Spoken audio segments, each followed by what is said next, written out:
ನಮಸ್ಕಾರ ಬೆಂಗಳೂರು.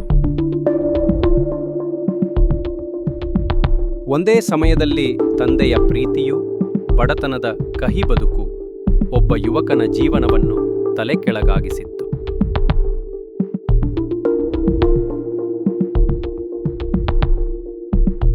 ಹೊಸಕೋಟೆಯ ಅನುಗೊಂಡನಹಳ್ಳಿ ವ್ಯಾಪ್ತಿಯಲ್ಲಿ ವಾಸಿಸುತ್ತಿದ್ದ ಫಿರೋಜ್ ಮೂಲತಃ ಆಂಧ್ರದ ಅನಂತಪುರದವನು. ಪತ್ನಿ ಮತ್ತು ಮಗುವಿನೊಂದಿಗೆ ಬದುಕುತ್ತಿದ್ದ. ಡ್ರೈವರ್ ಕೆಲಸ ಮಾಡಿ ಕುಟುಂಬವನ್ನು ನಡೆಸುವುದು ತುಂಬ ಕಷ್ಟವಾಗಿತ್ತು. ಇಷ್ಟರಲ್ಲಿ ದೊಡ್ಡ ಆಘಾತ. ಫಿರೋಜ್ನ ತಂದೆ ಮೊಹಮ್ಮದ್ ಪಾಷಾ ಕ್ಯಾನ್ಸರ್ ಬಾಧಿತರಾದರು. ಚಿಕಿತ್ಸೆಗೆ ಲಕ್ಷಾಂತರ ಹಣ ಬೇಕಿತ್ತು. ಆದರೆ ಆ ಹಣವನ್ನು ಸಂಪಾದಿಸುವ ಸಾಧ್ಯತೆ ಅವನ ಕೈಯಲ್ಲಿ ಇರಲಿಲ್ಲ. ಆ ಕಷ್ಟದ ಹೊತ್ತಿನಲ್ಲಿ ಫಿರೋಜ್ ಒಂದು ತಪ್ಪು ಹೆಜ್ಜೆ ಹಾಕಿದ. ಒಂದು ದಿನ ಬೈಕ್ ಕದ್ದು ಮಾರಾಟ ಮಾಡಿದ. ಅದು ಸಕ್ಸಸ್ ಆಗಿ ಹಣ ಸಿಕ್ಕಾಗ ಆ ದಾರಿಯೇ ಅವನಿಗೆ ಸುಲಭ ಜೀವನದ ಮಾರ್ಗ ಎಂದು ತೋಚಿತು.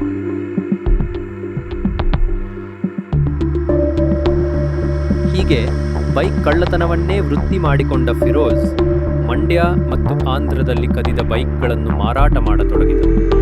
ವಿಶೇಷವಾಗಿ ಕಾಳುಗೋಡಿ ಮೆಟ್ರೋ ನಿಲ್ದಾಣ, ವೈಟ್ ಫೀಲ್ಡ್ ಪ್ರದೇಶಗಳಲ್ಲಿ ಸಿಸಿಟಿವಿ ಇಲ್ಲದ ಜಾಗವನ್ನು ಟಾರ್ಗೆಟ್ ಮಾಡಿ ಬೈಕ್ ಕದ್ದಿದ್ದ. ಅವನ ಟಾರ್ಗೆಟ್ ಹೆಚ್ಚು ಡಿಯೋ ಬೈಕ್ಗಳೇ. ಸುಲಭವಾಗಿ ಕದ್ದು ತಕ್ಷಣ ಮಾರಾಟ ಮಾಡಬಹುದಾದ್ದರಿಂದ ಅದನ್ನೇ ಹೆಚ್ಚು ಪ್ರಾಫಿಟ್ ಕೊಡುವ ಮಾರ್ಗ ಎಂದಿದ್ದ. ಹೀಗೆ ಒಟ್ಟು 20 ಬೈಕ್ಗಳನ್ನು ಕದಿಯುವಲ್ಲಿ ಯಶಸ್ವಿಯಾದರೂ ಕಾನೂನು ಕೈಚಳಕಕ್ಕೆ ಅವನು ಹೆಚ್ಚು ಹೊತ್ತಿಗೆ ಸಿಕ್ಕಲಿಲ್ಲ. ವೈಟ್ ಫೀಲ್ಡ್ ಪೊಲೀಸರು ಬಲೆ ಬೀಸಿ ಫಿರೋಜ್ನು ಬಂಧಿಸಿದರು.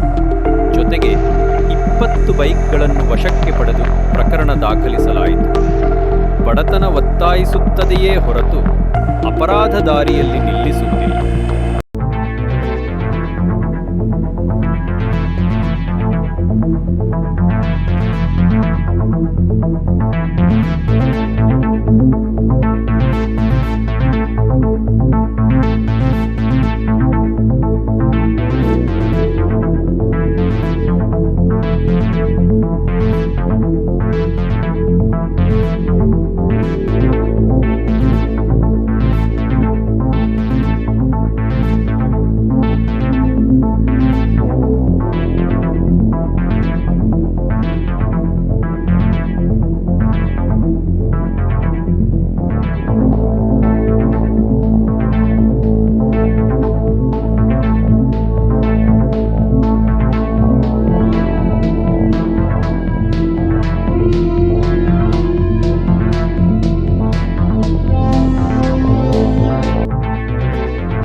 ತಂದೆಯ ಪ್ರೀತಿ ನಿಸ್ವಾರ್ಥ.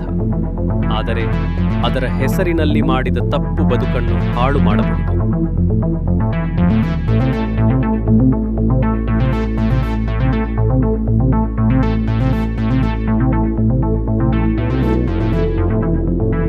ಇನ್ನು ಇಂತಹ ಸತ್ಯ ಆಧಾರಿತ ನ್ಯೂಸ್ ಅಪ್ಡೇಟ್ಸ್ ನೋಡಬೇಕು ಅಂದರೆ ಕಮೆಂಟ್ಸ್ನಲ್ಲಿ ನಿಮ್ಮ ಅಭಿಪ್ರಾಯವನ್ನು ಹೇಳಿ ಮತ್ತು ನಮ್ಮ ಚಾನೆಲ್ಗೆ ಸಬ್ಸ್ಕ್ರೈಬ್ ಮಾಡಿರಿ.